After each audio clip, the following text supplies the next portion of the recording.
What's going on, you guys? I want to give you an in-depth look at my Tyranitar figure along with Larvitar and Pupitar.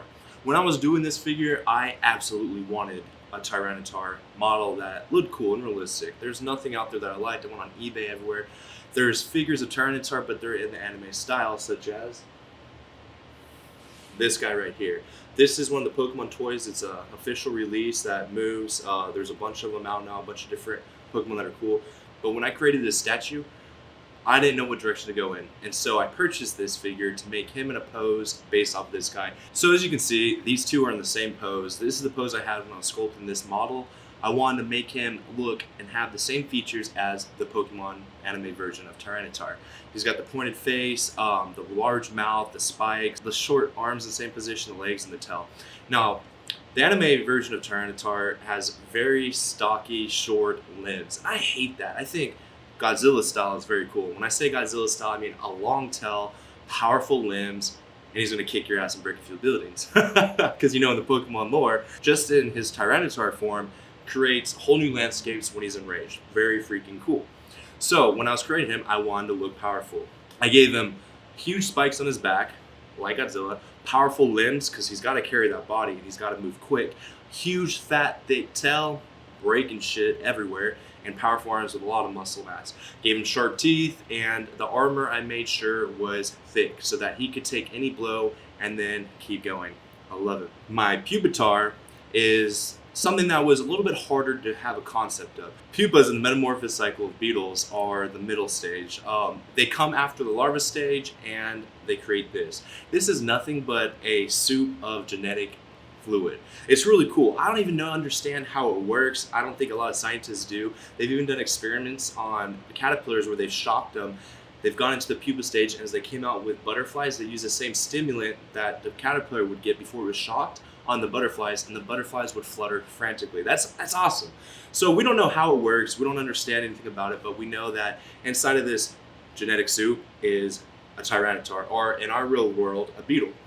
So that's how I went off of this guy. So I gave him features such as a beetle would have. I went off the Chalcosoma and the Dynastis Hercules. They're both in Dynastis, the species, but the Hercules and the Chalcosoma are two that I really liked, and they have forms that outline the body of the adult beetle. So everything I did, I put forth a bunch of effort to understand how this could be realistic.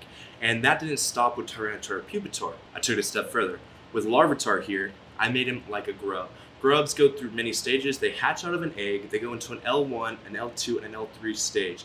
These are the stages that grubs go through before they pupate in the pupa stage, and then they turn into the adult beetle after the pupa stage. So grubs have very fat ridges. They're thick creatures, and they eat a lot. And in the Pokemon lore, Larvitar eats a whole mountain or consumes a whole mountain before it turns into Pupitar.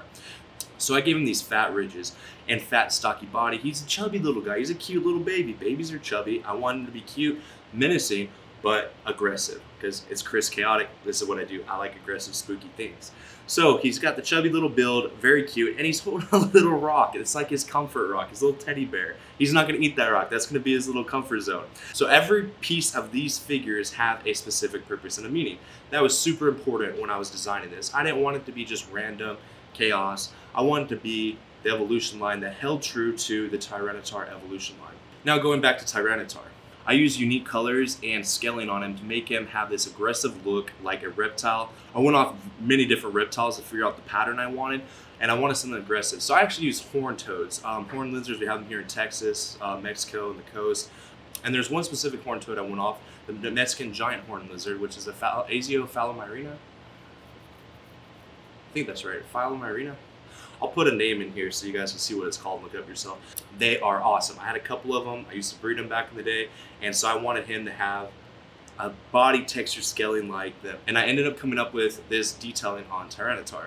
Pupitar was very simple. Pupas are very I don't want to say shiny, they're very flat, but they're very smooth. So Pupitar, I wanted to make him have a glistening look, give him a little bit of a shine to it, but also just have indentions, smoothness. He's got these ridges on his back. Very cool, just super simple, but enough to show that he is going to become Tyranitar and he's going to be a monster. When I created this figure series too, I wanted to make sure that this model, these statues, could stand alone on their own so they could be shown off. That way my Patreons can print them and stand them alone, or they can put them as a evolution line on their stand. So there's a lot of different things you can do with these, so that there's freedom in all my figures to have it customizable to your needs. So if you go check out my Patreon, this model will be on my Patreon all through July. And for those of you who don't have a 3D printer, send me a message on my Instagram at chrischaotic_ and message me about getting one of these figures for yourself. This was a project that I absolutely enjoyed doing. I had a great time. I hope I did justice and made him look like a realistic creature that could exist in our world. And just like always, you guys, I really appreciate you watching my videos.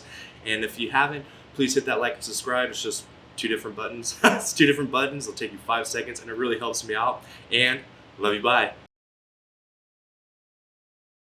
I love it.